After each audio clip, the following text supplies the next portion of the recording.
Feeling ko tumatangkad ka pa.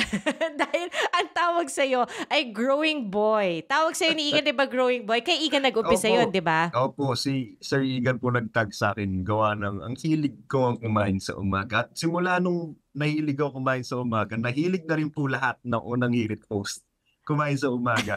Crispy, kunyari kung makikita mo lang kami dun, yung set, malinis yun after gap lahat kami nasa mesa sabay-sabay kami kumakain. Wow! Buong show may Yes, kumakain? yes. As in kunyari nag-gap after unang balita, lahat kami nasa labas. Walang natitira sa studio. Nasa Ah. studio lang mga crew. Lahat kami kumakain sa labas sabay-sabay.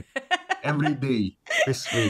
Alam mo, kinukuwento ni Igan nakakatawa minsan kasi usually 'di ba may nilulutong pagkain sa set, 'di ba? Opo, So kasama talaga sa show. Pero 'pag walang yes po. pagkain, maaawa daw siya sa'yo, magpapabili talaga siya ng pandesal.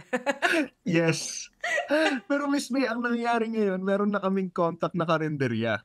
So Ah, kunyari mamayang gabi magse-send na siya ng menu, ta's ipapadala na lang kinabukasan. wow! Uy, walang Yes. gano'n dati nung nasa unang hirit pa ako, pandesal yung ano namin, minsan nga saging na lang, eh.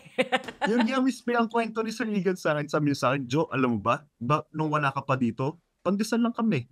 Ngayon nandito ka na, nakakahiya ng walang pagkain sa mesa." Teka, so nag-o-order gabi pa lang nag-o-order na kayo? Yes, namimili na po sila ng kakainin namin sa umaga. Wow! Teka, Yes. sino madalas manlibre sa inyo? Sir Igan or Tita Susan, ayan. Ayan po. Ako yung taga-bili nung kanin.